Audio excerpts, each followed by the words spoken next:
अस्सलाम वालेकुम दोस्तों, क्या हाल चाल है? बिरामा ठीक हो? आज अस आए हैं पट्ठे ਨੂੰ अपने हाथ लावन लगे हैं। थोड़े पिछे घर में कहना क्यारा नज़र आ रहा है। दातरी लाई खड़े हैं हूँ पट्ठे ਨੂੰ हाथ लाने पे पट्ठे वढ़ने वढ़ के फिर लड्डांगे माल ਨੂੰ जनाब पावांगे टोका टोक के।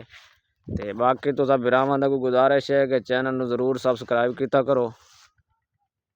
कई बड़े खूबसूरत नज़ारा है। हूँ चलने हैं पट्ठे वढ़े और विजिट करें जो पट्ठे में कोई वाट के साथ छोड़न वो तो दिखाने मुँह में पट्ठे दे 1 2 3। अच्छा करो जो पट्ठे वट्टे तौर गद्दे पट्ठे की वड्डी पई होनी ते